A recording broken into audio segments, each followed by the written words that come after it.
You ever wondered how you can get your wife to be more submissive? I have the answer. Let's go.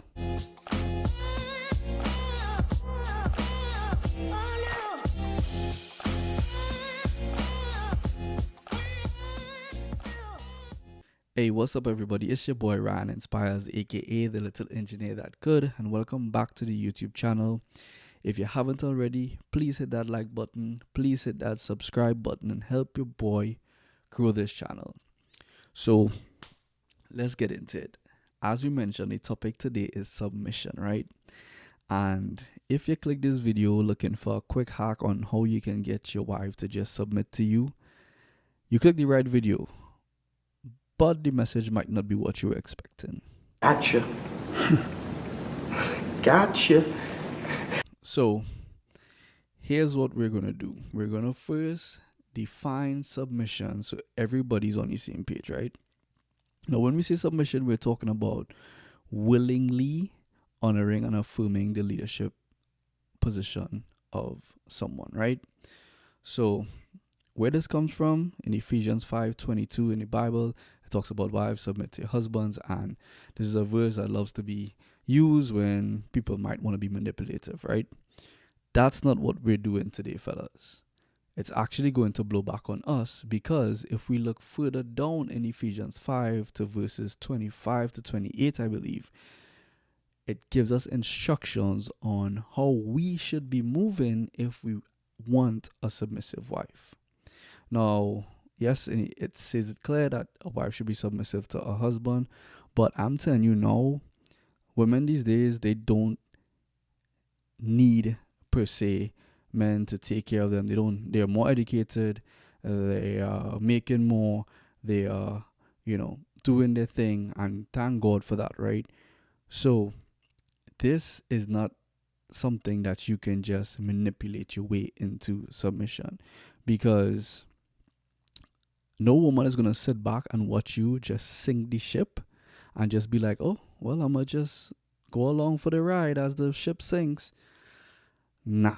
So let's get into some things that we have to do as men if we want to have a submissive wife. And the first thing is, I'll ask this question. Are you worthy of someone submitting to you? Are you worthy of your wife submitting to you? Like, can she trust you to make decisions? Can she trust you to lead the family to the promised land? So, who are you submitting to so that it's influencing your decisions, your morals, your values, your principles?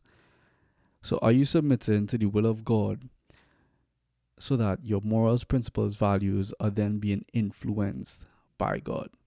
Now, if your wife knows that you are so tapped in, so locked into the will of God, she knows that when you make decisions, it's not being made out of thin air. You're not just randomly coming up with answers or coming up with solutions, right? She knows that there's a set principle, there's a set of morals and values.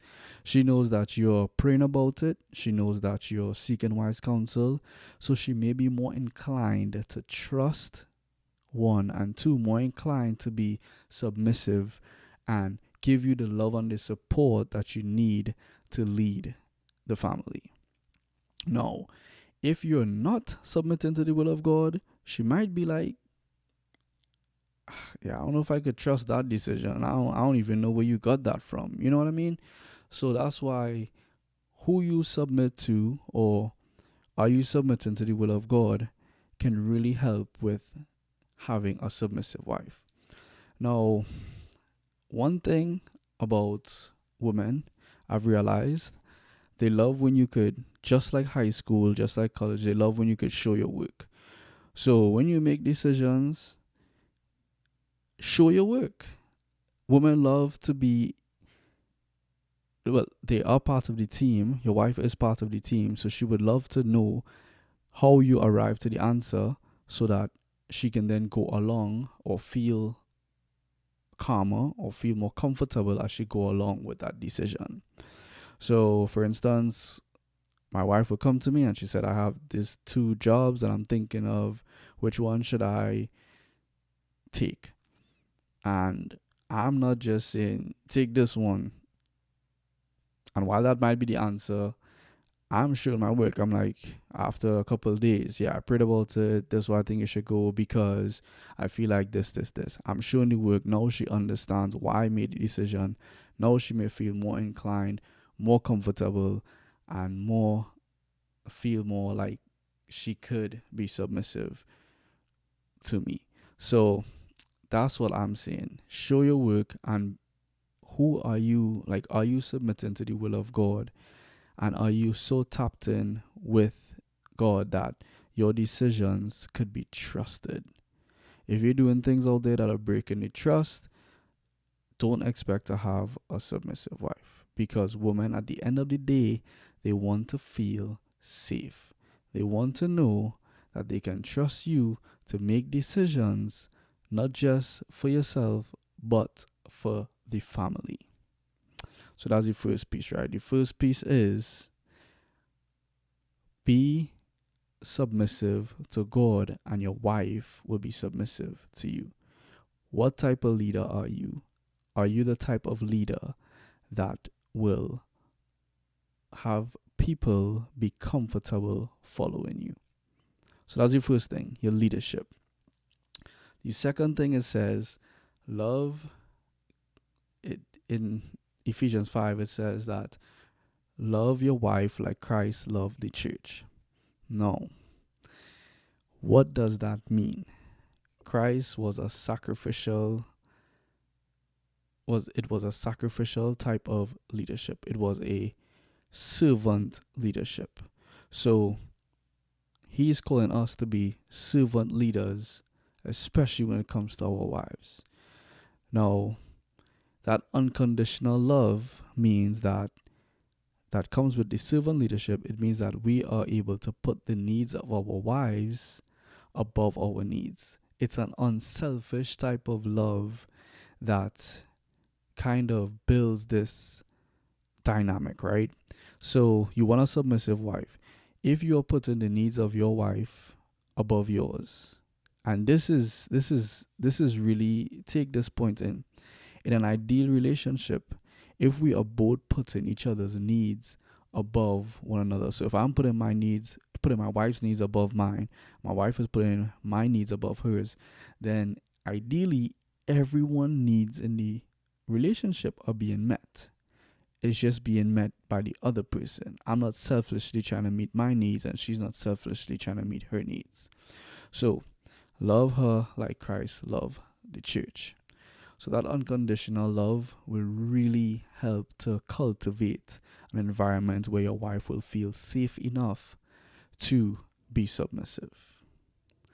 The third point is to love your wife as you love your own body. And this one is, okay, I'm going to break it down real simple. What are you know what's good for you, so you should know what's good for your wife as well. You can't be out here looking fly and your wife looking bummy.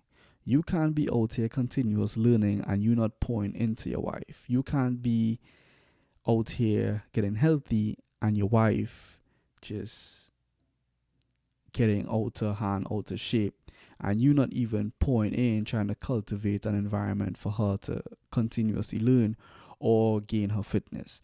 So if just like you love your body, you should love your wife.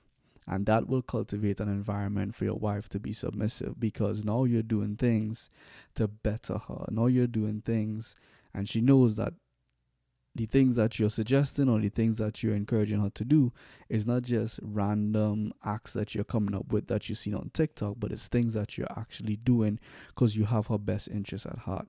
You have that love for her that you have for yourself.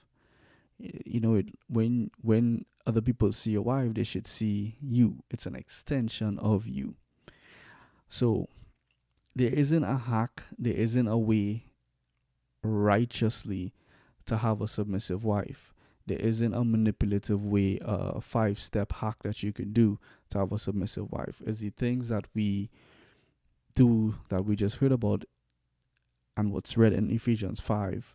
It's the us being a leader who can be trusted, a leader who is submitting to God, that is able to say, hey, these are decisions and this is why I'm making these decisions. It's because, not just because I thought of it, it's because I prayed about it and this is what God has revealed to me, or I've seek wise counsel and this is what revealed to me.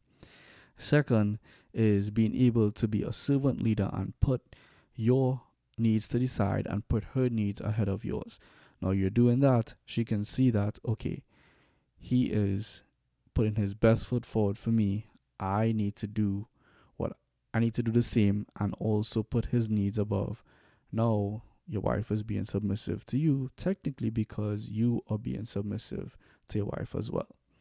And the third thing is to have that environment of your wife being submissive to you. You have to love her like you love yourself. You have to be able to pour into her just like you would pour into yourself. So those are the 3 things. So be sure that you're leading out of servant leadership and not out of a place of ego.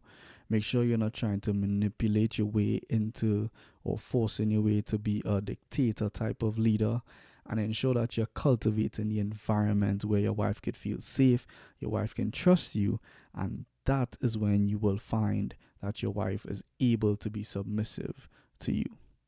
So, if you like this video, if this makes sense to you, I really hope that this helps shift mindsets and it encourages you on your journey of self-mastery, self-discovery.